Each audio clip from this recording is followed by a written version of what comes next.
dans les ruelles sombres de Belleville. Sous un ciel parisien chargé de pluie.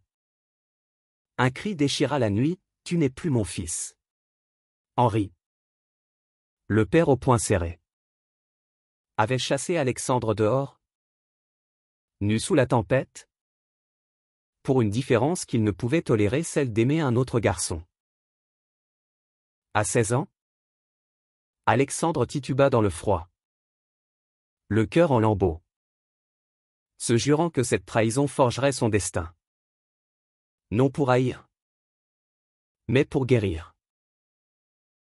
Et ce soir-là, dans l'ombre d'une église oubliée, il rencontra Julien, dont le regard fut le premier baume sur ses plaies invisibles.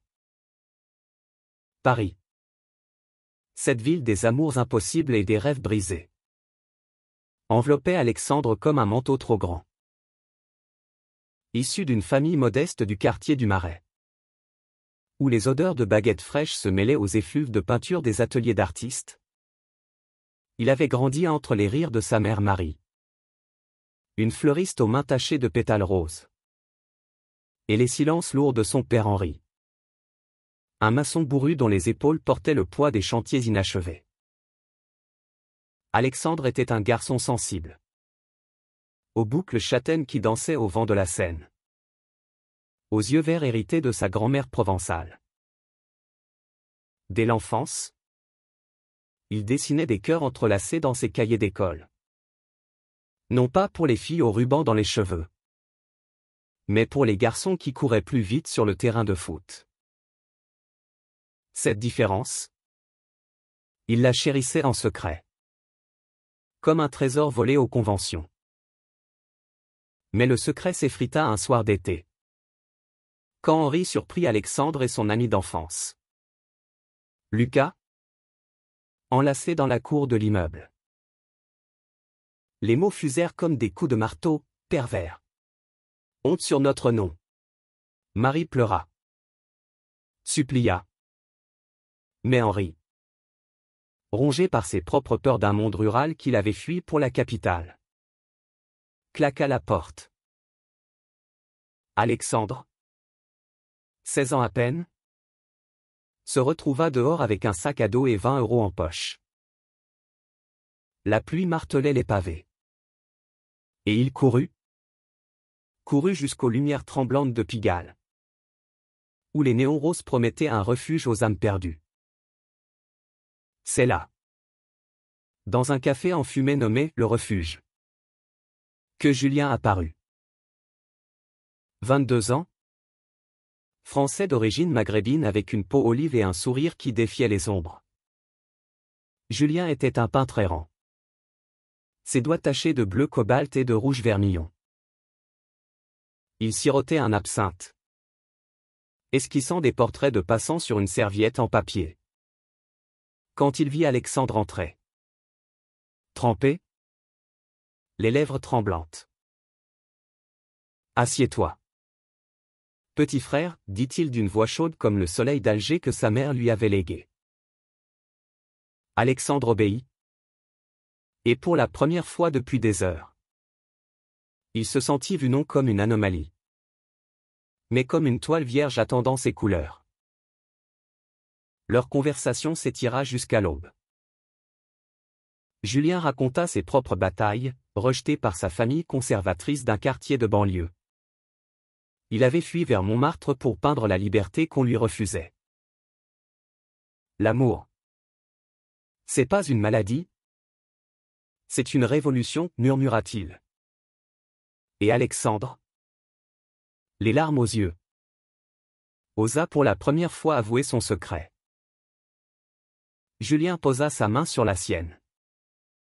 Un geste simple qui fit fondre la glace autour du cœur brisé du garçon. Ce soir-là naquit une étincelle, fragile mais ardente, dans le chaos de la nuit parisienne. Les jours suivants furent un tourbillon. Julien hébergea Alexandre dans son atelier exigu du 18e arrondissement.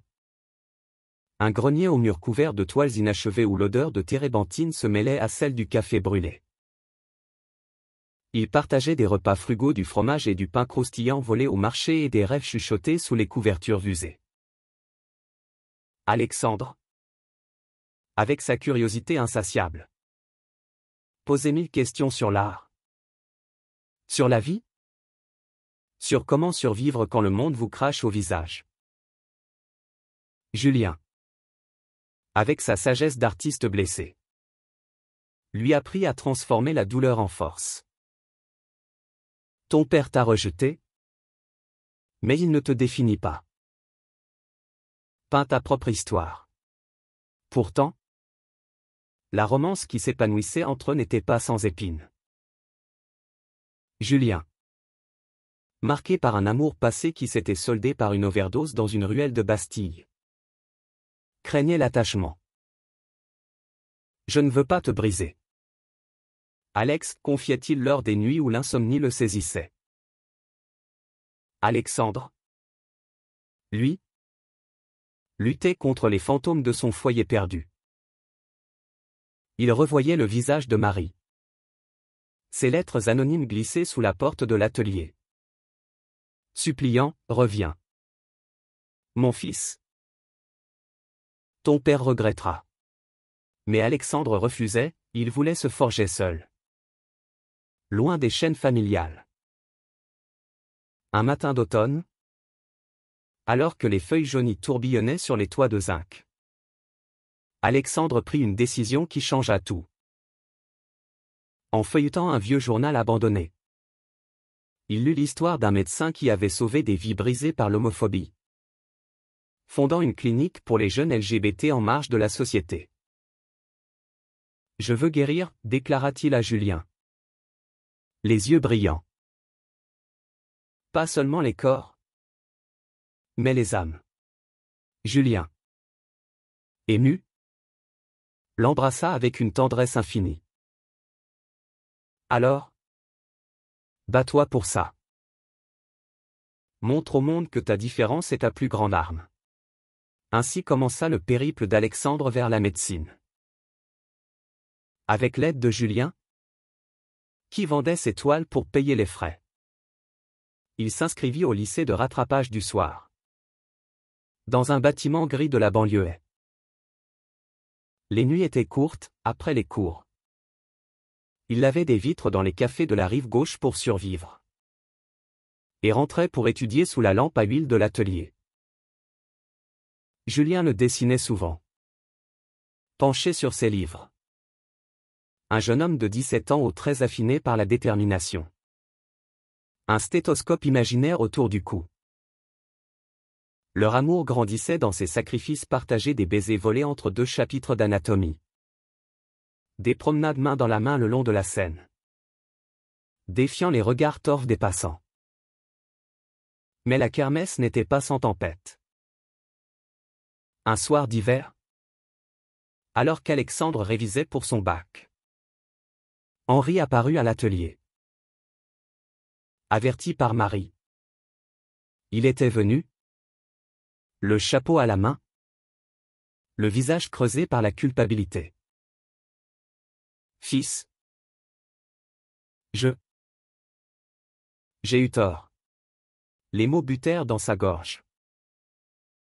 Alexandre, le cœur battant, le fixa avec un mélange de rage et de pitié. Tort?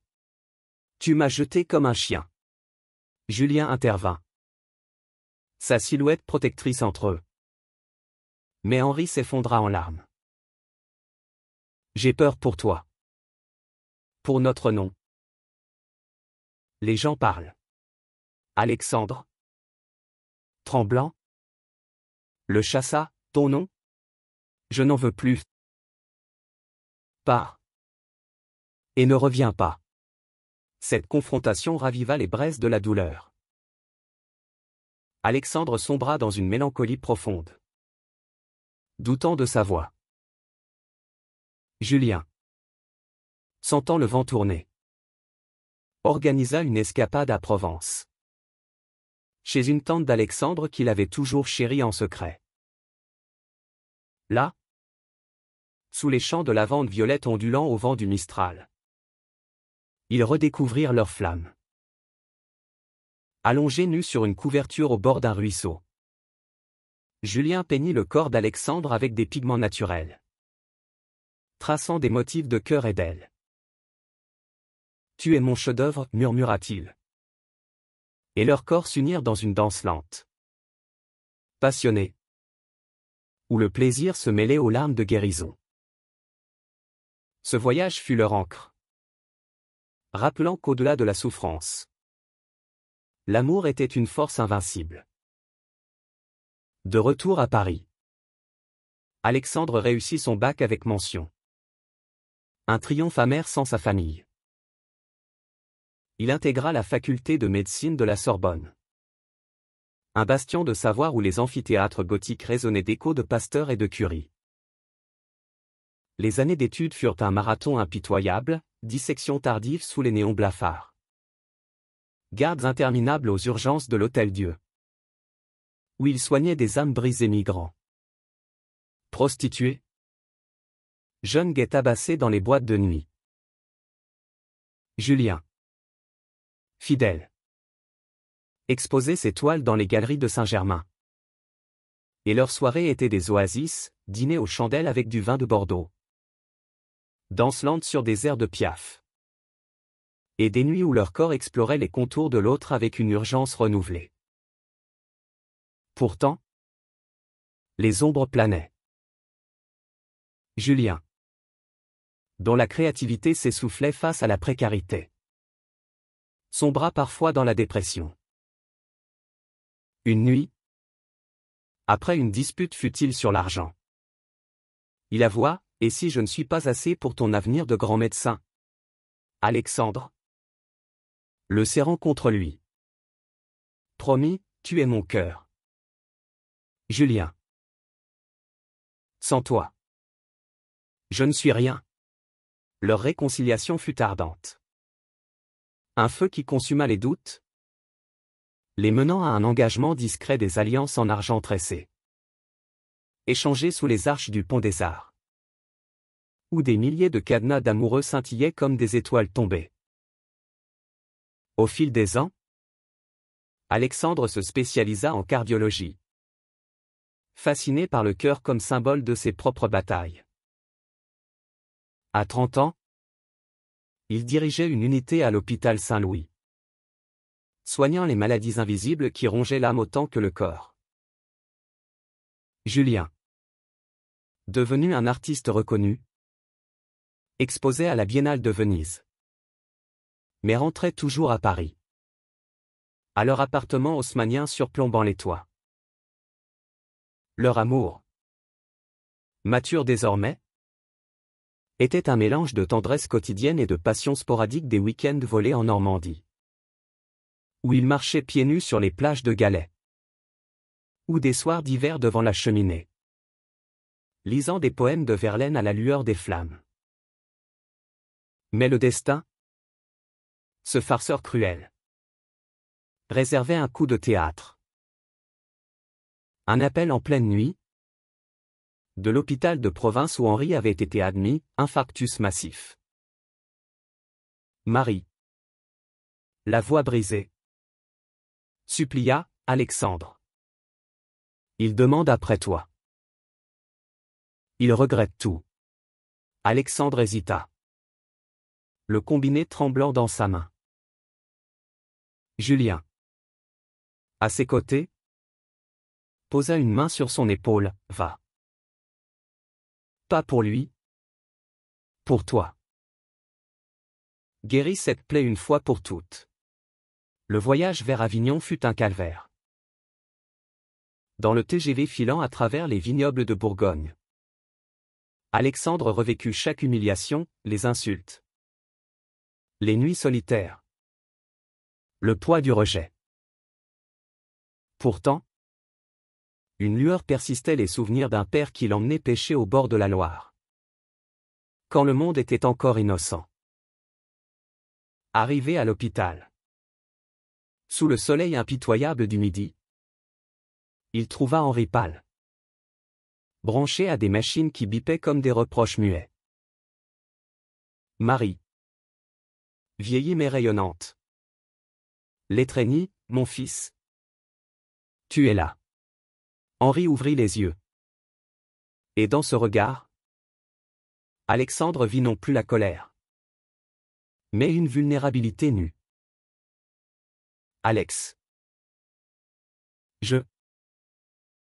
Pardonne-moi. Les mots étaient faibles, entrecoupés de sanglots.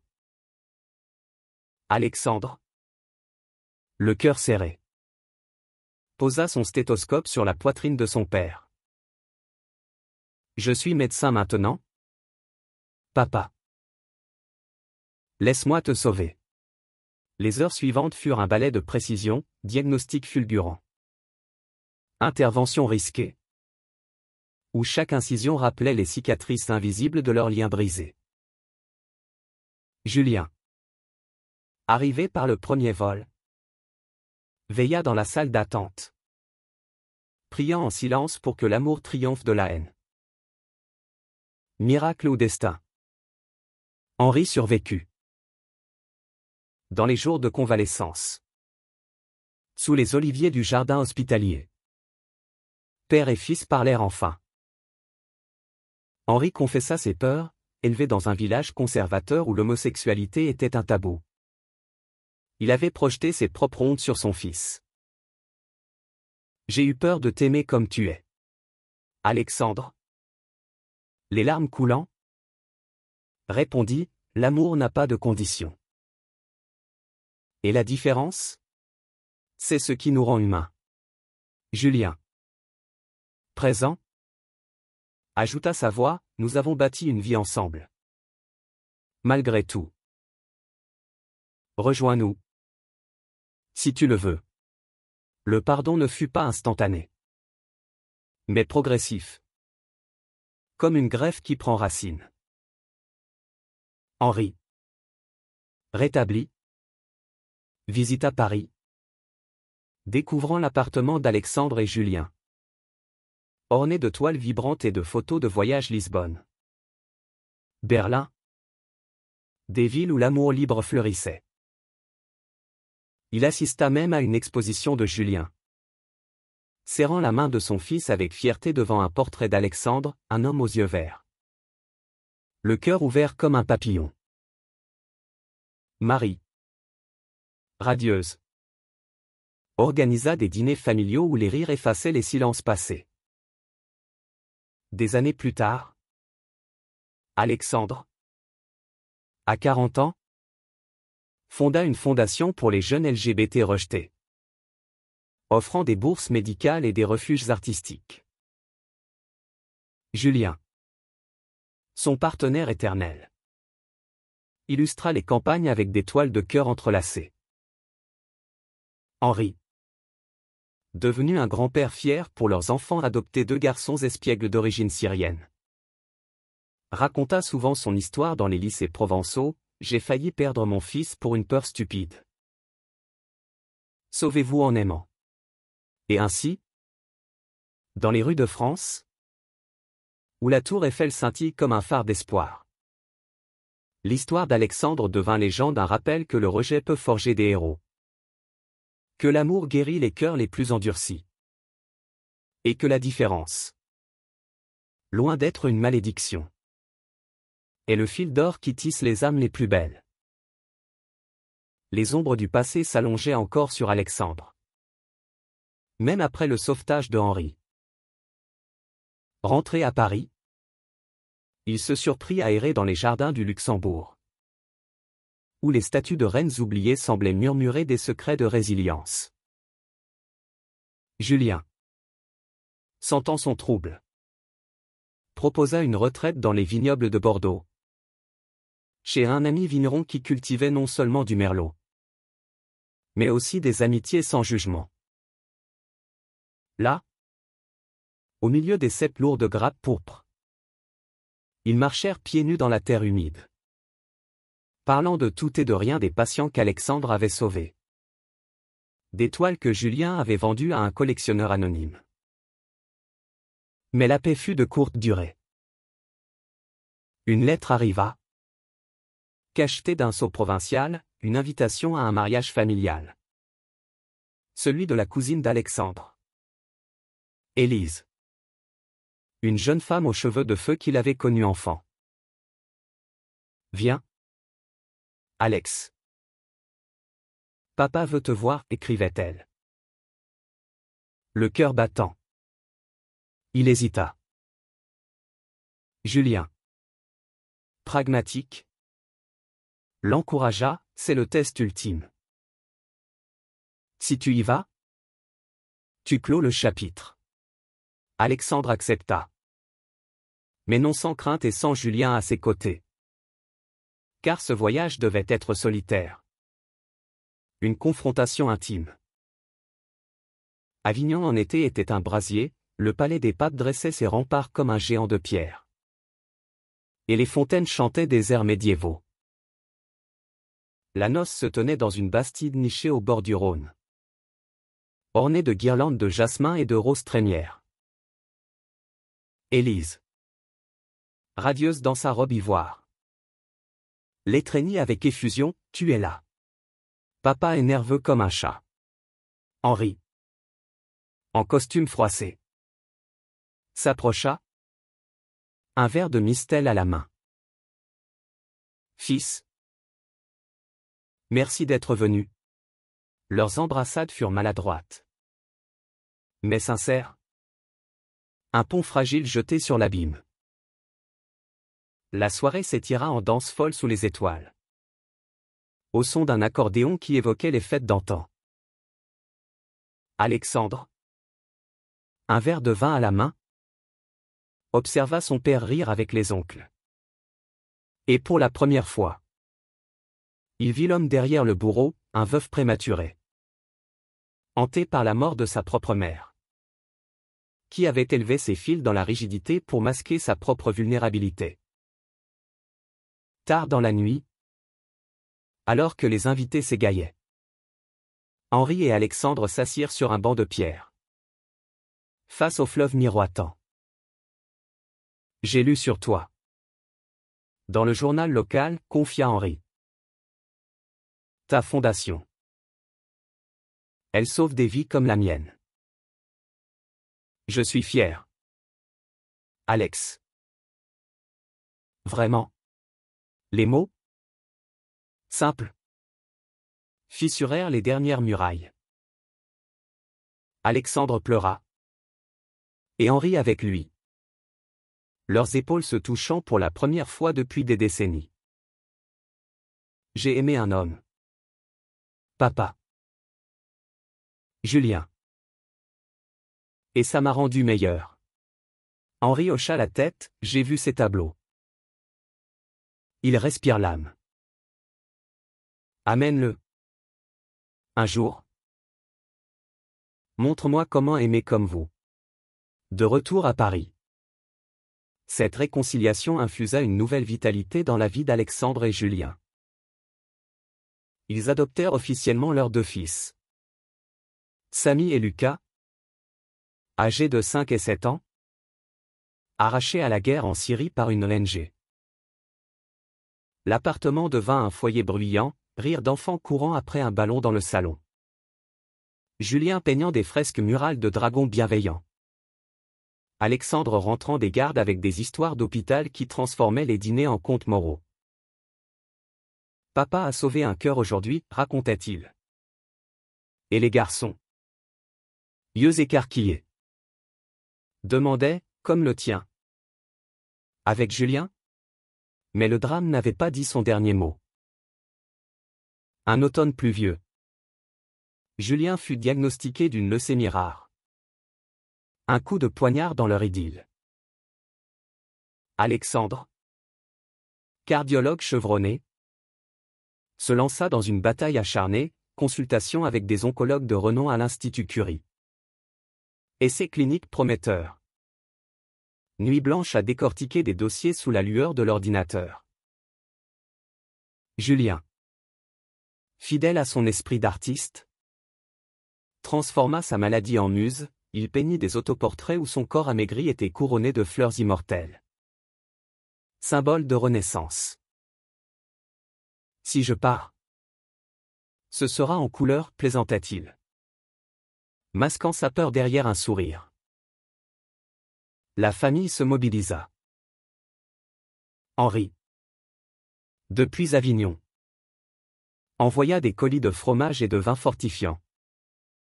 Écrivant des lettres maladroites, batte-toi. Gendre. Tu es de la famille maintenant. Marie tricotait des écharpes pour les garçons. Et Élise organisa une collecte en ligne qui explosa, touchant des milliers de donateurs touchés par l'histoire d'un amour qui défiait la maladie. Alexandre, au bord de l'épuisement, trouva force dans les bras de Julien lors de leur veillée. « Je t'aime plus que la vie », murmurait-il, leurs lèvres se frôlant dans un baiser salé de larmes.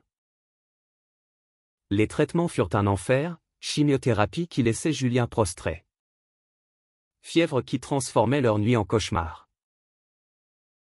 Pourtant, des moments de grâce perçaient, une sortie clandestine au Louvre, où Julien, en fauteuil, contempla la Vénus de Milo avec un clin d'œil. Elle n'a pas de bras, mais elle nous tend les siens. Ou une pique-nique improvisée sur les berges de la Marne, où Samy et Lucas chantaient des comptines syriennes apprises à l'école. Alexandre, voyant Julien rire malgré la douleur, se rappela pourquoi il avait choisi la médecine, non pour vaincre la mort, mais pour embrasser la vie dans toute sa fragilité. Miraculeusement, la rémission vint au printemps, quand les cerisiers de Paris fleurirent en nuages roses. Julien, affaibli mais victorieux, organisa une exposition intitulée « Cœur en rébellion », où ses toiles dont une immense représentant Alexandre comme un chirurgien ange, scalpel en main, attirèrent les foules. Henri y vint, accompagné de Marie, et pour la première fois, il serra Julien dans ses bras. « Merci d'avoir aimé mon fils quand je ne le pouvais pas. » Les larmes coulèrent. Et la salle, comble, applaudit comme un chœur d'absolution. Avec la santé revenue, Julien et Alexandre tournèrent une page nouvelle. Ils s'engagèrent civilement lors d'une cérémonie intime à la mairie du 4e arrondissement. Entourés de leur famille élargie, Henri prononçant un discours ému sur le pardon. Les garçons portant des alliances miniatures. La lune de miel les mena en Toscane, où ils louèrent une villa perchée sur les collines de Chianti, buvant du vin sous les étoiles, leur corps se retrouvant avec une tendresse redoublée, comme pour rattraper le temps volé. De retour, Alexandre étendit sa fondation à l'international, ouvrant des cliniques en Espagne et au Portugal pour les réfugiés LGBT. Julien devint ambassadeur artistique. Ses œuvres financées par des galeries berlinoises. Henri, à la retraite, s'installa à mi-temps à Paris, apprenant à cuisiner des tagines avec Samy et à jouer au foot avec Lucas. La famille, c'est pas le sang, c'est le choix, disait-il souvent. Un adage qu'il avait gravé dans son cœur guéri. Ainsi, l'histoire d'Alexandre, du garçon rejeté au médecin sauveur, devint un hymne à la résilience humaine. Dans les cafés de Belleville où tout avait commencé, il racontait parfois son parcours à de jeunes âmes perdues. Votre différence est votre lumière. Laissez-la briller, et elle illuminera le monde. Pourtant, même dans la lumière reconquise, des nuages persistaient. Un jour d'hiver gris, alors qu'Alexandre supervisait une opération à cœur ouvert à l'hôpital Necker, son bip résonna, un appel de la police. Julien avait été agressé lors d'une exposition à Lyon. Un groupe homophobe, ivre de haine, l'avait roué de coups après avoir vu ses toiles provocantes. Alexandre, le cœur en vrac, sauta dans le premier train, laissant son équipe terminer l'intervention. Le voyage fut un supplice, vision de sang sur les pavés lyonnais. Écho des insultes qu'il avait lui-même subies. À l'hôpital de la Croix-Rousse. Il trouva Julien bandé. Le visage tuméfié. Mais l'esprit intact. Des barbares. Alex. Mais regarde, ils n'ont pas touché mes mains. Son humour noir. Comme toujours. Dissipa un peu le brouillard. Les médecins diagnostiquèrent des fractures et un trauma crânien léger. Mais la vraie blessure était plus profonde, la peur que la société, malgré les avancées, recelait encore des monstres. Alexandre, veillant au chevet, jura, je ne les laisserai pas gagner. On va les poursuivre. Et transformer ça en arme pour les autres. La famille se déplaça en masse. Henri, furieux, prit le TGV avec Marie, c'est lâche. Dans mon temps, on réglait ça à coups de poing. Mais il apprit vite. Écoutant Julien relater l'attaque avec calme. Et promit d'aider financièrement le procès. Les garçons, trop jeunes pour comprendre pleinement, dessinèrent des cartes de « Ce Perero guéri » avec des crayons de couleur. Et Élise lança une pétition qui fit les gros titres du Figaro, « Art et amour sous attaque, justice pour Julien ». Le procès, des mois plus tard au tribunal de Lyon, fut un théâtre de passion. Les accusés, 3 jeunes hommes d'un milieu ouvrier radicalisés en ligne, pleurnichèrent sur leur « provocation ». Julien, en témoin, se leva. Le dos droit, mais toi elle ne provoque pas, elle libère. Vous avez frappé un homme. Mais vous avez réveillé un mouvement. Alexandre, en expert médical, témoigna sur les cicatrices psychologiques de l'homophobie, citant des études de l'INSERM. Le verdict, peine de prison ferme et travaux d'intérêt général dans une association LGBT, fut une victoire amère, mais symbolique. Cette épreuve raffermit leur union. Julien, en rééducation, peignit une série « Blessures en or », où les bleus se muent en auréoles lumineuses.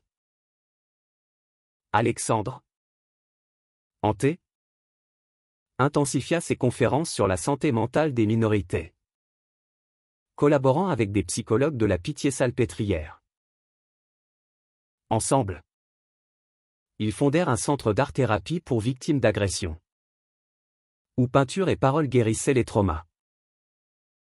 Henri, transformé, devint bénévole, racontant son propre chemin de rédemption à des pères en crise, « J'étais comme eux. Ne laissez pas la peur vous voler vos enfants. » Au printemps suivant, pour célébrer la Renaissance, la famille partit en Bretagne, dans une maison de pêcheurs battue par les vents de la Manche. Là, sur les falaises de Ploumanacach, roses comme des cœurs sculptés, Alexandre et Julien renouvelèrent leurs vœux, entourés de brume et de mouettes. Les garçons lancèrent des cerfs-volants aux couleurs arc-en-ciel. Et Henri, les yeux humides, captura la scène en photo, pour me rappeler que l'amour gagne toujours. De retour à la routine, Alexandre affronta un nouveau défi professionnel, une épidémie de stress post-traumatique chez les soignants, exacerbée par la pandémie récente. Il pilota un programme de résilience, intégrant mindfulness et art, inspiré de Julien. Succès fulgurant, des burn-out évités, des vies sauvées. Julien, de son côté, fut invité à Venise pour une résidence artistique. Et Alexandre le rejoignit pour un week-end volé, voguant en gondole sous la Salute. leurs mains entrelacées défiant les siècles de secrets vénitiens. Mais le destin, joueur, testa encore leur lien. Marie, la mère aimante, fut frappée d'un cancer du sein, un diagnostic qui ébranla le foyer. Alexandre, en oncologue consultant, coordonna son traitement à l'Institut Gustave Roussy, un temple de la recherche près de Paris. Les séances de chimio furent des marathons familiaux, Henri veillant avec des histoires de Provence, Élise apportant des bouquets de sa ferme bio, les garçons chantant des berceuses apprises à l'école.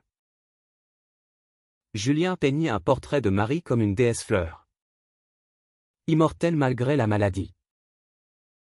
Contre toute attente, Marie guérit, sa force puisée dans l'amour collectif. Vous m'avez tous sauvé, confia-t-elle lors d'une fête de victoire au Marais, où drag queens et amis artistes dansèrent jusqu'à l'aube. Cette épreuve unit la famille plus que jamais, transformant les failles en fondations solides. Années passant, Alexandre et Julien, à l'aube de la cinquantaine, regardaient leur fils grandir, Samy, passionné de musique, composant des symphonies électroniques, Lucas, apprenti cuisinier, mitonnant des fusions franco-syriens. Henri, devenu un pilier, leur apprenait la pêche à la ligne dans les étangs de Sologne. La vie, c'est comme un poisson, ça glisse. Mais avec patience. Tu le tiens. Et dans les archives de la Fondation, l'histoire d'Alexandre inspirait des milliers, du rejet à la rédemption. Un arc où l'amour LGBT n'était pas une anomalie, mais le cœur battant de l'humanité. Le temps, ce sculpteur patient, affinait les contours de leur existence. À 45 ans, Alexandre fut nommé chef de service à l'hôpital Bichat. Un poste prestigieux où il innovait avec des protocoles de télémédecine pour les zones rurales, apportant la cardiologie aux oubliés des campagnes françaises. Julien, célébré comme un maître de l'expressionnisme queer, ouvrait un atelier-école à Belleville, enseignant à des jeunes talents issus de l'immigration comment transformer la rage en art. Leur vie, entrelacée, formait une tapisserie riche, conférence à Davos sur la santé inclusive, vernissage à la FIAC où les élites s'inclinaient devant des toiles criant la vérité. Pourtant, un fantôme ressurgit, Lucas, l'ami d'enfance d'Alexandre, celui du baiser fatal 16 ans plus tôt. Devenu un avocat activiste à Strasbourg, Lucas contacta Alexandre pour un partenariat, une campagne contre les thérapies de conversion encore tolérées en Europe de l'Est. Rencontre émouvante dans une brasserie alsacienne, où les chopes de bière moussaient comme les souvenirs. Tu m'as sauvé en me rejetant? Alex, avoua Lucas, marié à un diplomate roumain. Ça m'a poussé à me battre. Cette collaboration raviva des braises anciennes non romantiques, mais fraternelles. Ensemble, ils plaidèrent devant le Parlement européen à Bruxelles, Alexandre témoignant sur les impacts cardiaques du stress homophobe, Lucas disséquant les lois discriminatoires. Succès retentissant, une directive contraignant les États à bannir ces pratiques barbares.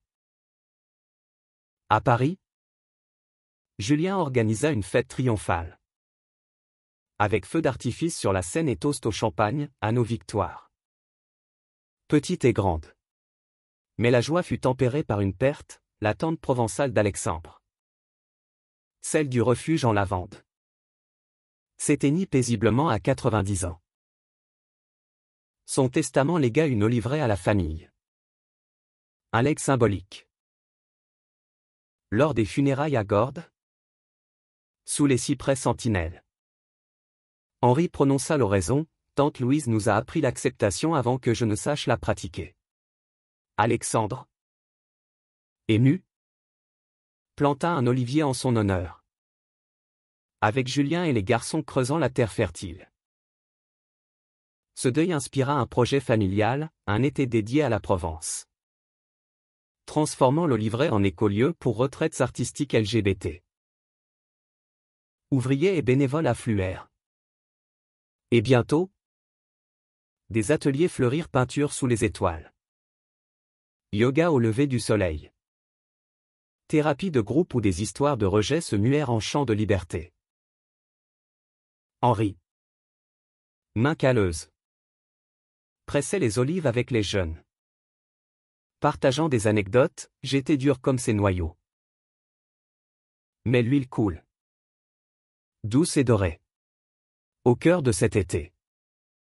Une romance inattendue éclosit pour Élise, elle rencontra Raoul. Un sculpteur corse aux mains de géants. Lors d'un atelier. Leur idylle.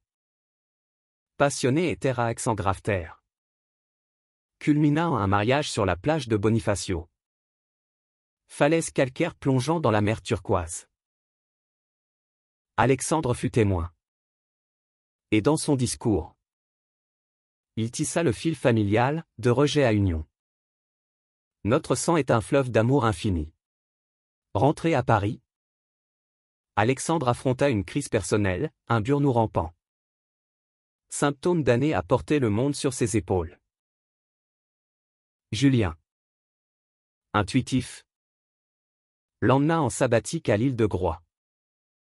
En Bretagne, où les vagues celtes chantaient des runes oubliées. Là, dans une chaumière de granit. Ils se recentrèrent, méditation face à l'océan. Marche où Alexandre confia ses doutes, et si je n'en fais pas assez? Julien, peignant des marines tumultueuses, répondit, tu es assez. Nous sommes assez. Ce retrait régénéra Alexandre, qui revint avec un livre en gestation, Cœur rebelle, histoire de médecine et d'amour interdit. Coécrit avec Julien pour les illustrations. Il devint un best-seller. Traduit en 10 langues. Touchant des âmes de Tokyo à Mexico. Les droits financèrent l'expansion de la fondation. Ouvrant des antennes à Lisbonne et Athènes. Pendant ce temps, les garçons grandissaient en hommes conscients, Samy. À 16 ans, composait un opéra sur l'exil queer. Présenté au théâtre du Châtelet, Lucas. Apprenti chez un chef étoilé. Fusionné cuisine pour un food truck solidaire. Henri.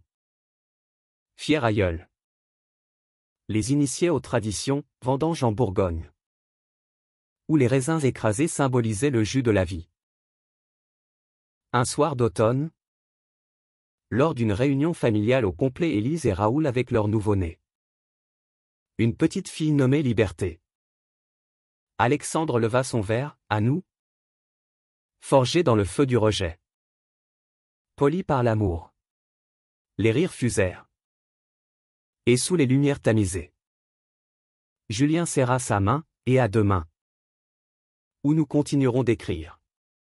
Ainsi, le legs d'Alexandre s'étendait. Un phare pour les générations, que la différence soit célébrée. Que le pardon guérisse. Que l'amour, dans toute sa diversité, soit le remède ultime. À l'approche de la soixantaine, Alexandre et Julien contemplaient leur parcours avec une sérénité conquise. Paris, leur éternelle muse, avait blanchi leur tempe, mais pas leur passion. La Fondation, désormais un réseau pan-européen, recevait le prix Nobel de la paix, une consécration pour des décennies de guérison. Lors de la cérémonie à Stockholm, sous la neige scintillante, Alexandre prononça un discours vibrant, la médecine n'est pas seulement science, c'est compassion. Et l'amour LGBT. Notre boussole dans la nuit. Henri. Assis au premier rang. Essuya une larme, à 75 ans. Il était un pilier transformé. Écrivant ses mémoires, du rejet au regard, pour des associations de pères repentis. Marie. Sa compagne fidèle. Animait des cercles de parole pour mère de famille arc-en-ciel. Élise. Mère de 3. Gérait une ferme pédagogique en Normandie. Enseignant l'écologie queer aux enfants. Les garçons. Adultes. Brillaient, Samy dirigeait un label musical inclusif à Berlin. Lucas tenait un restaurant étoilé à Lyon. Dédié aux réfugiés culinaires. Pourtant, une ombre plana, la santé de Julien déclina subtilement. Séquelles de sa leucémie ravivant des arthrites invalidantes. Alexandre. À la retraite partielle. Se consacra à des thérapies alternatives acupuncture chinoise importée. Balade en forêt de Fontainebleau pour guérir par les arbres. Julien. Stoïque. Transforma sa douleur en sculpture, torse entrelacé en bois flotté. Exposé au centre Pompidou. Mon corps faiblit. Mais mon esprit danse encore, disait-il. Et leurs nuits restaient des sanctuaires d'intimité. Où les caresses parlaient plus que les mots. Un été, la famille se réunit en Corse. Île natale de Raoul. Pour un rituel païen, immersion dans les sources thermales de Pietrapola. Où les eaux sulfureuses lavaient les âmes. Autour d'un feu de camp, histoire fusèrent Alexandre racontant son expulsion pluvieuse. Henri son infarctus salvateur. Julien son agression lyonnaise. Les petits-enfants. Une tribu joyeuse. Écoutez bouche bée. Apprenant que l'histoire familiale était un trésor de résilience. De retour, un scandale éclata, à un politicien français. Farouche opposant aux droits LGBT. Fut exposé pour hypocrisie mariée. Mais avec des amants secrets. Alexandre. Consultant pour les médias. Intervint à la télévision, l'hypocrisie tue plus que l'honnêteté. Acceptez-vous. Et le monde suivra. Le buzz propulsa la fondation en première ligne. Attirant dons records et partenariats avec l'ONU. Julien. Inspiré. Lança une installation interactive à la Biennale de Venise, Miroir brisé. Où les visiteurs, face à des reflets fragmentés, inscrivaient leur rejet pour les transformer en affirmation. Succès mondial. Avec des répliques à New York et Sao Paulo. Alexandre l'accompagna. Et lors d'une nuit vénitienne. Sur le pont du Rialto. Ils renouvelèrent leur amour, pour les années qui restent. Et celles au-delà.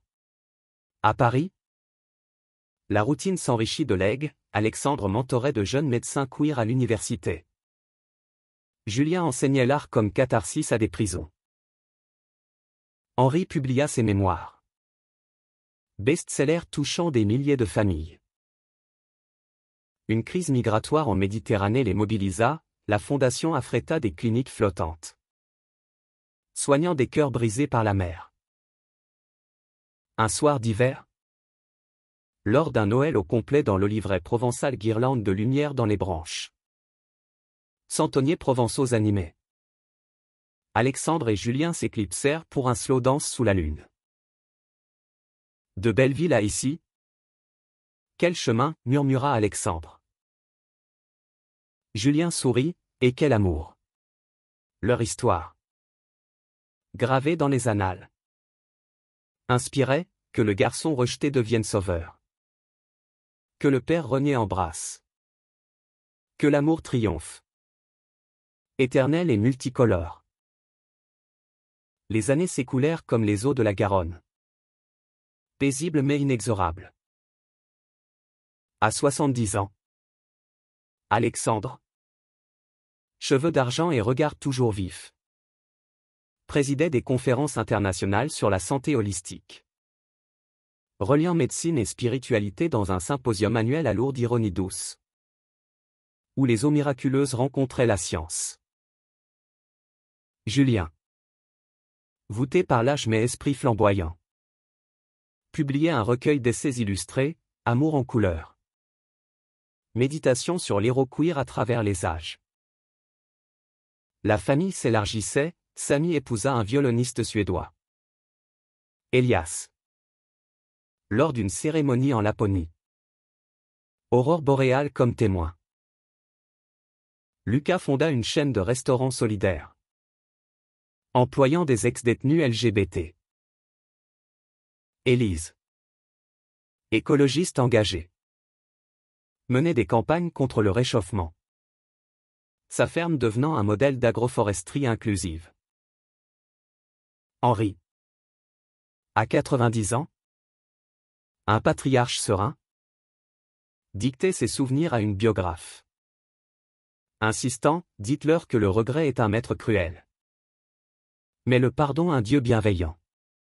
Un défi surgit, une vague de lois anti-LGBT en Hongrie menaça les antennes de la fondation. Alexandre et Julien. Avec Lucas, montèrent une coalition européenne. Plaidant à Strasbourg. Succès, sanctions et repli des mesures. À Budapest. Lors d'un gala de victoire, ils dansèrent un valse sur « La vie en rose ». Défiant les ombres. La santé de Marie faiblit. Alzheimer progressant comme un brouillard. La famille transforma leur maison en havre, musique d'antan. Album photo pour raviver les souvenirs. Lors d'une crise. Elle confondit Alexandre avec son enfance, mon petit garçon aux boucles. Il pleura. Mais sourit, je suis là. Maman. Julien. Sentant ses forces décliner. Organisa un pèlerinage familial à Alger. Racine maghrébine appelant. À la Casbah. Ils visitèrent la maison de sa grand-mère. Priant dans une mosquée où l'imam prêchait l'amour divin sans barrière. Retour enrichi. Julien peignit une fresque murale pour l'atelier, Racine arc-en-ciel. Un ouragan personnel frappa, Samy. En dépression postpartum après l'adoption d'un bébé. Chercha refuge chez ses pairs. Alexandre. Thérapeute d'urgence. Et Julien. Avec ses pinceaux, l'aidèrent à rebâtir. Guérison collective. Renforçant les liens. À l'occasion du 50e anniversaire de leur rencontre au refuge. Alexandre et Julien fermèrent le café pour une nuit privée, absinthe. Souvenir. Amour lent sous les néons. Toujours toi, murmura Julien. Éternellement, répondit Alexandre. Leur legs culmina en un film documentaire. Cœur sauvé. Oscar du meilleur doc. Projeté au Festival de Cannes. Standing ovation. Avec la famille en larmes. Dans le crépuscule de leur vie, Alexandre écrivait « Le rejet fut ma forge, l'amour. Mon feu. » Que chaque différence allume un phare. Le grand âge enveloppa Alexandre et Julien d'une douceur vespérale. À 75 ans.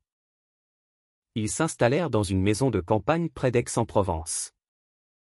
Entourés d'oliviers centenaires et d'un jardin de lavande qui bourdonnait d'abeilles. La fondation. Un empire bienveillant. Était dirigé par Lucas. Qu'il avait modernisé avec des IA pour diagnostics inclusifs. Samy. Globetrotter musical. Tournait un album hommage, Écho du rejet.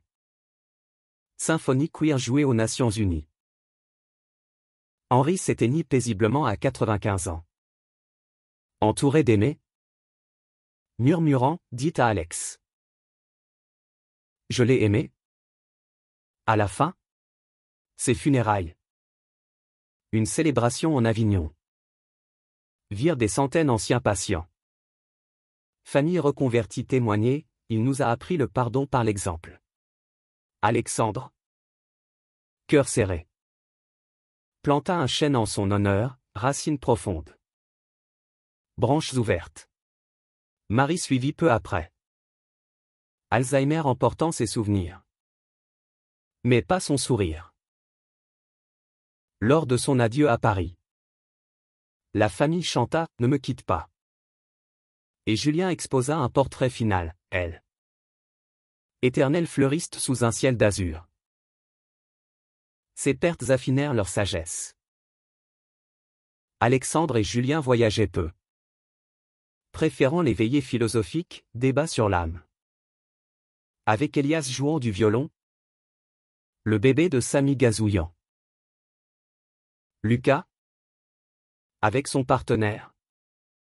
Un sommelier italien. Envoyait des caisses de vin rares. Élise des paniers bio. Un jour. Une lettre d'un jeune de Pologne. Sauvé par la fondation, votre histoire m'a donné le courage de coming out. Inspiré. Ils lancèrent un podcast, Voix du cœur. Entretien avec des rebelles queer mondiaux. La santé de Julien s'affaiblit. Arthrite cédant à une pneumonie récurrente. Alexandre. Soignant fidèle. Le veilla avec des tisanes et des contes. Lors d'une rechute. À l'hôpital de Marseille. Julien confia, si je pars. Peins-moi en éternité. Alexandre promit. Et Julien guérit une fois de plus. Pour un dernier été. À 80 ans. Ils célébrèrent Pax Diamant à la mairie d'Aix. Avec la tribu, discours larmoyant. Danse sous les platanes. Nuit de noces dans leur lit de lin. Tendresse infinie. Leur livre final. Vie en rébellion. Devint manuel scolaire. Enseignant l'empathie. Alexandre. Plume infatigable. Conclut, le garçon rejeté apprit que sauver un père, c'est se sauver soi. Dans les derniers chapitres de leur Odyssée, Alexandre et Julien embrassèrent la fragilité avec grâce. À 82 ans, Alexandre, arthrose aux mains, dictait ses notes à un assistant IA. Complétant « Cœur éternel ». Testament médical spirituel. Julien. Quasi aveugle mais visionnaire. Guidait ses élèves par la voix. Leur toile devenant braille tactile pour handicapés visuels. La famille orbitait, Samy produisait un opéra sur leur vie. Première à l'Opéra Bastille, Lucas ouvrait un campus culinaire inclusif en Toscane, Élise. Sénatrice verte. Plaidait pour des lois sur l'héritage queer. Les petits-enfants. Une constellation. Visitait souvent. Apprenant l'histoire autour de Feu de camp, Papy Alex fut rejeté. Mais devint héros. Une pandémie mineure testa le monde, la fondation déploya des vaccins nomades pour communautés marginales. Sauvant des milliers. Alexandre. Consultant virtuel. Rappela, la santé est un droit. Pas un privilège. Julien s'éteignit un matin d'automne. Dans leur lit provençal. Alexandre tenant sa main, mon amour. Attends-moi de l'autre côté. Funérailles artistiques à Paris, ces toiles brûlées en feu cathartique. Cendres semées en scène. Alexandre. Veuf éploré. Vécu encore 5 ans. mentorant depuis son fauteuil. Écrivant lettre à Julien imaginaire. À 87 ans. Il s'éteignit paisiblement. Entouré. Murmurant, le cœur bat encore. Son héritage, une France plus aimante. Où rejet devienne renaissance.